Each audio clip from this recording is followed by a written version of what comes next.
Siapa yang baca satu huruf saja dari Al-Quran, dia akan mendapatkan 10 kebaikan setiap hurufnya. Walam aqul alif lam mim harfun. Saya tidak katakan tulisan alif lam mim itu satu huruf, bukan. Alif lam mim dibaca satu huruf, bukan. Walakin alifun harfun, lamun harfun, mimun harfun. Tapi setiap alifnya 10, lam 10, mim 10, walikuli harfin asyru hasanat. Dan setiap antum bacakan satu hurufnya 10 kebaikan, 10 pahala.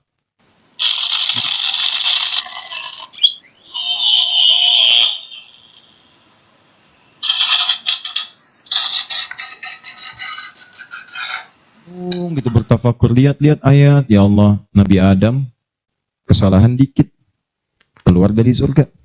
Ini saya dosa banyak, pengen masuk. Gimana caranya? Maka kita harus mencari amalan yang sekiranya dengan amalan itu akan cepat menggugurkan dosa-dosa kita.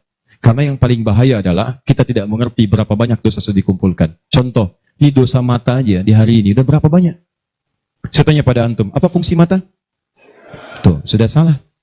Mata bukan melihat, kalau cuma melihat, kambing juga melihat. Elang melihat. Bahkan mata elang sering saya katakan lebih tajam dibanding mata kita. Elang tuh naik sampai ke atas tinggi lewatin gunung. Anak ayam kelihatan. Antum naik pesawat sampai ke atas, anak sendiri gak kelihatan. Gak percaya, besok silahkan cek aja naik. Tapi persoalannya mata kita dihisap, mata elang enggak. Buka Quran surah ke-17 ayat 36. Paling kanan sebelah bawah. Wala taqfu ma laysa laka bihi ilmun innas sam'a wal basara wal fuada kullu ulaika kana anhu mas'ula. Hati-hati kata Allah, jangan mengikuti sesuatu yang belum kita tahu, karena semua unsur sumber pengetahuan akan ditanya. Telinga akan ditanya, mata akan ditanya. Maaf, hati kita, pikiran kita akan ditanya. Karena ternyata, maaf, banyak dosa dikumpulkan lewat sumber-sumber informasi ini. Mata kata Allah, laki-laki, Quran surah 24 ayat 30, perempuan ayat 31. Katakan pada laki-laki yang beriman, kullil mu'minina yaghuddu min absarihim. Katakan pada pria-pria beriman, mata kalian hanya boleh dipakai untuk yang baik-baik saja. Yang tidak baik, palingkan. Dikala Allah nggak suka, kata Allah, palingkan. Berarti kalau Anda melihat sesuatu yang tidak disukai Allah, tercatat dosa di situ. Sekarang coba perhatikan. Berapa banyak dalam kehidupan baru bangun dah salah lihat. Astagfirullah. Bangun, lihat handphone. Begitu dibuka, cek status WhatsApp. Begitu yang dilihat siapa? Profil istri orang. Ada muncul gambar iklan, gambar-gambar yang buruk, konten yang tidak bagus. Berapa kali antum melihat status di media sosial dengan gambar-gambar yang tidak baik? Hari ini aja udah berapa kali tuh? Itu baru mata. Itu baru mata. Dan yang paling celaka gambar itu kadang-kadang antum simpan di handphone, dimasukkan ke saku, dibawa sholat.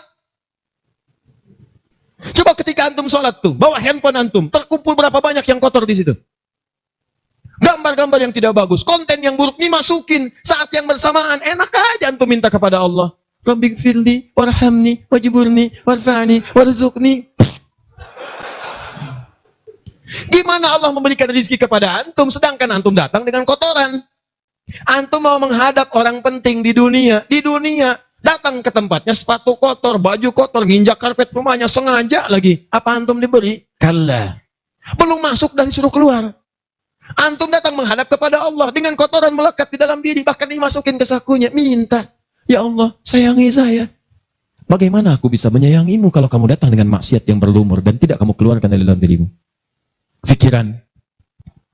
Tadi aja tuh sebelum taklim dimulai, berapa kali prasangkanya keliru. Ini ustadznya mana sih ya? Ini panitia bagaimana sih? Sudah datang jam 5, sampai sekarang belum ada ustadznya. Ayo. Itu baru pikiran.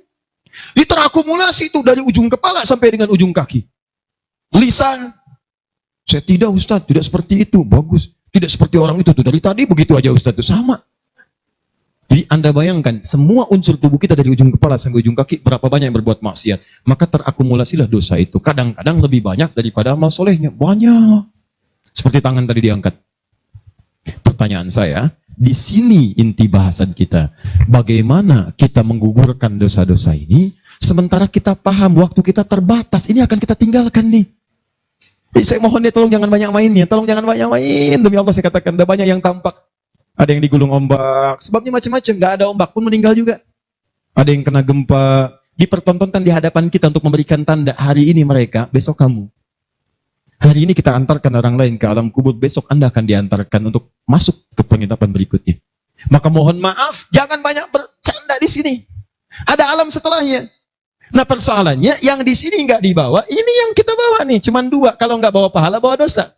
Maka sebelum kita pindah ke sini, gugurkan dulu. Karena kalau sudah pindah ke sini, tidak ada kesempatan yang kedua untuk menggugurkan ini. Yang pertanyaannya, Ustadz, apakah ada amalan yang sifatnya cepat, singkat, tapi pahalanya begitu banyak melimpah untuk bisa menutup dosa-dosa yang bertumur yang pernah kami kerjakan? Itulah yang akan kita bahas pada malam hari ini. Jadi, ini inti bahasa yang akan kita keluarkan, amalan cerdas dengan pahala melimpah untuk menutup dosa-dosa yang kita kerjakan dalam waktu yang cukup singkat. Paham sampai sini? Membaca dan menghafalkan Al-Quran. Membaca dan menghafalkan Al-Quran. Amalan kelihatannya sederhana, tapi pahalanya begitu berlimpah. Insya Allah. Tahan sebentar. Tadi kalau sholat sendirian, berapa pahalanya? 10 sholat. Baca Quran, bukan sekali baca, satu hurufnya 10. Satu huruf. Dalilnya At-Tirmidzi, nomor hadis 2910. Perhatikan kalimatnya. Man qara'a harfan min kitabillahi falahu 10 hasanat. Siapa yang bisa membaca satu huruf saja dari kitabullah, dia mendapatkan padanannya 10 kebaikan. Nanti saya tuliskan rumusnya nih. Lihat baik-baik, ini nggak sembarangan dia, ini nggak sembarangan. Siapa yang baca satu huruf saja dari Al-Quran, dia akan mendapatkan 10 kebaikan setiap hurufnya. Walam aqul alif lam mim harfun. Saya tidak katakan tulisan alif lam mim itu satu huruf, bukan. Alif lam mim dibaca satu huruf, bukan. Walakin alifun harfun, lamun harfun, mimun harfun. Tapi setiap alifnya 10, lam 10, mim 10, walikuli harfin 10 hasanat. Dan setiap antum bacakan satu hurufnya 10 kebaikan, 10 pahala. Jadi kalau saya bacakan alif lam mim, dapat berapa? Belum tentu. Belum tentu. Lihat sini, saya tunjukkan cara bacanya. Sebagian kita mengira itu kecil, tapi menurut Allah itu luar biasa. Perhatikan baik-baik. Lihat sini. Tahan. 1, 2, 3. Perhatikan baik-baik. 1, 2, 3. Kata Nabi, lihat. Jangan katakan alif lam mim satu huruf, tapi alifnya 1, lamnya 1, mimnya 1. Walikuli harfin 10 hasanat. Setiap hurufnya 10 kebaikan. Jadi kalau saya bacakan alif lam mim, ada berapa huruf? Kalau hitungan kita biasa, maka kita akan lihat 1, 2, 3. Tapi kalau antum belajar ilmu arud itu diantaranya ilmu salah satu ya, untuk bisa menuliskan apa yang diucapkan, bukan apa yang tertuliskan lewat simbol. Dan itulah teman-teman sekalian menjadi ukuran banyaknya pahala yang kita dapatkan. Tahan. Di ilmu bahasa Arab ada 4 cabang ilmu. 1 nahu, 2 saraf, 3 balaghah, 4 arud. Ini yang utama. Dalam ilmu arud, jangan antum menghitung apa yang tertulis, tapi hitung bagaimana itu dibaca lewat bunyi yang terdengar. Perhatikan baik-baik. Ini tadi huruf apa? Alif. Maka cara menulisnya begini. Alif. Kata Nabi, alif. Nih. Berapa huruf? Setiap hurufnya 10. Jadi dari sini saja ada 1, 2, 3. Dapat berapa? Belum tentu. Karena ini hamzah. Oh. Ha, mim, zal, ta. 1, 2, 3, 4. Jadi dari sini aja ada berapa? Belum tentu. Kan ini ha, tuh. Ha-un 3. Anda yang suka menghitung, maka akan mendapatkan pahala sesuai hitungan. Anda yang berniat ikhlas karena Allah, maka Anda akan mendapatkan lebih daripada apa yang Anda hitung. Rumus ini ditemukan di Quran surah kedua ayat 261. Paling kiri sebelah atas.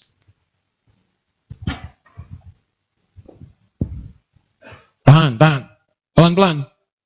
Ini rumus adanya di ayat infak. Tapi cara menerapkannya di semua kategori cara kita beramal.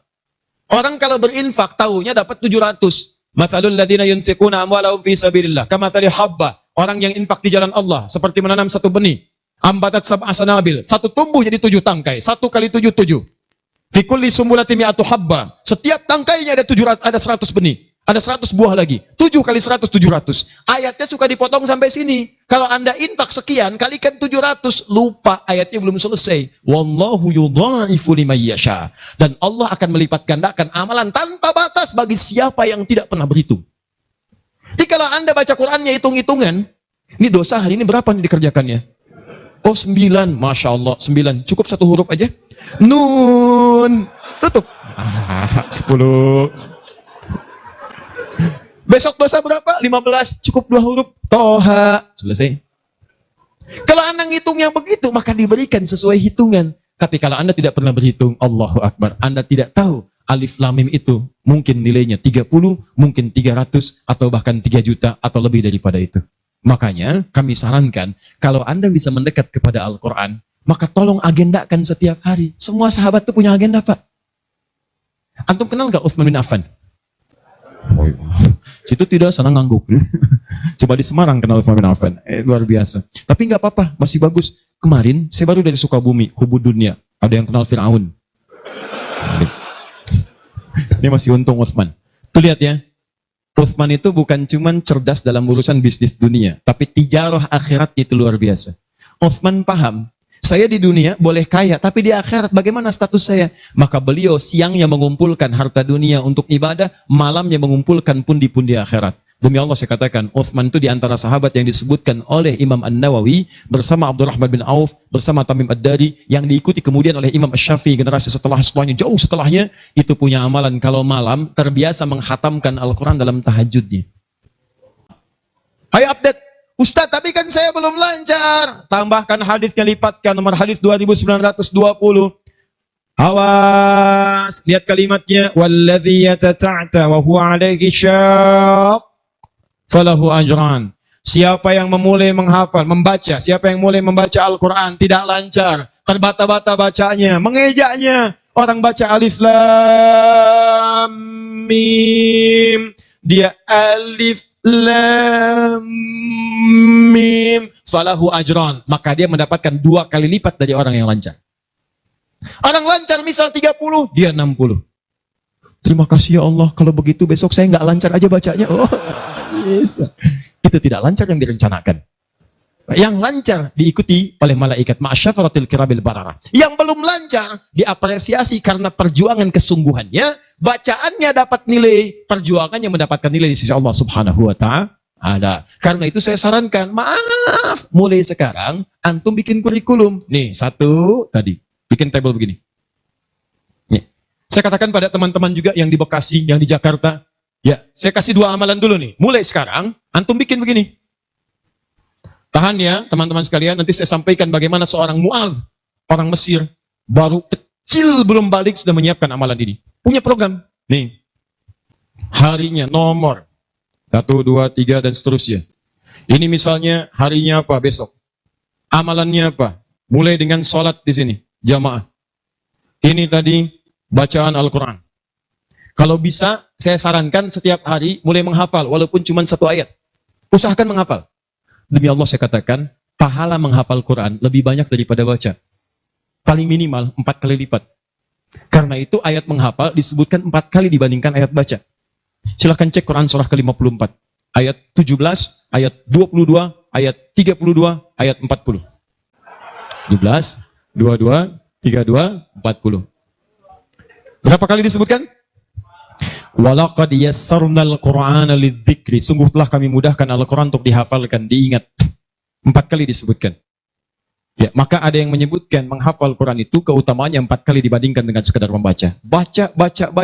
Orang baca itu biasanya cuma sekali. Dzalikal kitabu la raiba fihi hudal lil muttaqin. Sekali. Tapi orang menghafal jangan harap sekali. Dia akan terus mengulang. Dzalikal kitabu la raiba fihi la raiba fihi dzalikal kitabu la raiba fihi dzalikal kitabu la raiba fihi hudan lil muttaqin dzalikal kitabu la raiba fihi hudan lil muttaqin dzalikal kitabu la raiba fihi hudan lil muttaqin. Pertanyaan saya, berapa banyak pahala didapatkan? Berapa huruf dia bacakan? Ya, bacaan Quran lebih lebat lagi. Ya, jadi kalau antum bisa seperti itu, nanti bonusnya banyak. Di alam kubur, jasadnya akan utuh. Dan di akhirat diberikan mahkota. Dan yang ketiga, diberikan peluang untuk memberikan syafaat dengan izin Allah dengan Qur'annya kepada anggota keluarganya. Ahli Qur'an itu, kalau dia hafal kemudian Qur'annya, benar menghafal Qur'annya, maka saat di akhirat akan langsung dimuliakan oleh Allah. Dipakaikan jubah kehormatan dan membimbing, menggandeng bapak ibunya yang saleh yang beriman beserta pasangannya dan keturunannya untuk dibawa masuk ke surga. Itu ada di Quran surah ke-35 ayat ke-33, ditafsirkan dengan Quran surah ke-13 ayat 23 sampai 24 dengan awal kalimat yang sama. Jannatu 'adnin yadkhulunaha. Ada para penghafal Quran masuk surga Aden di Quran surah 35 ayat ke-33. Jadi masuknya dari surga Aden menuju tingkat surga yang paling tinggi. Penghafal Quran dia akan masuk diberikan mahkota. Tafsirnya di At-Tirmidzi nomor hadis 2915. Begitu dia kemudian akan naik, maka Qurannya berkata, Allahumma halli, ya Allah, tolong hiasi dulu tubuhnya. Bedakan dengan yang bukan ahli Quran. Bedakan. Yuhallawna fiha min asawir. Demikian ayat Qurannya. Maka kemudian dia dihiasi dulu. Ada gelang-gelang emas, ada macam-macam, semua tubuhnya indah. Maka Allah firmankan, apa kata Allah? Begitu dikatakan, Allahumma halli, maka kata Allah, pakaikan mahkota kehormatan. Begitu dipakaikan, ya Allah, berikan pula pada fasilitatornya, kedua orang tuanya, sepanjang mereka beriman, maka dipakaikan di atasnya mahkota yang lebih terang daripada sinar masuk mentari yang ke rumah. Ya Allahumma ya Allah, Allahumma halli, ya Allah, tambahkan kepada penghafal, bedakan dengan fasilitator. Fayulbasu ilaihi libasul karamah, maka dipakaikan jubah kehormatan. Begitu dipakai jubah itu, kemudian difirmankan, waqra waqar fa inna akhira qiraatika akhiru manzilatika. Sekarang kamu masuk ke dalam surga dengan bacaan Quran yang biasa kamu bacakan saat di dunia. Akhir tempat tinggalmu, disitulah ditunjukkan pada akhir bacaan Quranmu. Di begitu dia baca Quran, setiap dia baca masuk surga, naik ke tingkat yang paling tinggi. Dan dahsyatnya saat dia akan masuk surga itu, dia akan menggandeng bapak ibunya, istrinya, keturunannya. Buka Quran surah ke-13 ayat 23 sampai 24. Kalimatnya sama awalnya, Jannatu 'adnin yadkhulunaha. Ada orang-orang masuk surga Aden, ketika akan masuk, wa man salaha min abaihim, dia gandeng bapak ibunya yang saleh. Wa azwajihim, pasangan-pasangannya, wa dzurriyyatihim, dan keturunan-keturunannya. Allahu akbar. Di dunia ahli Quran itu kemuliaan Qurannya akan merembet pada sekitarannya. Silahkan cek kalau nggak percaya. Anda punya anak hafal Quran 5 tahun, bapak ibunya akan ikutan mulia. Musa yang hafal Quran, bapak ibunya dihajikan. Ahmad Kabil yang hafal Quran, ibunya, perawatnya, gurunya, teman-temannya ikut haji semuanya. Nggak percaya silahkan. Demi Allah saya katakan, Quran turun di 1 bulan, bulannya jadi mulia Ramadan. Quran turun di 1 malam, malamnya jadi mulia Lailatul Qadar. Quran turun di 1 hari, harinya jadi mulia hari Jumat. Quran turun di bawah malaikat Jibril, Jibrilnya jadi menjadi mulia, penghulu para malaikat. Quran diturunkan pada Nabi Muhammad, naik status jadi Sayyidul Anbiya wal Mursalin.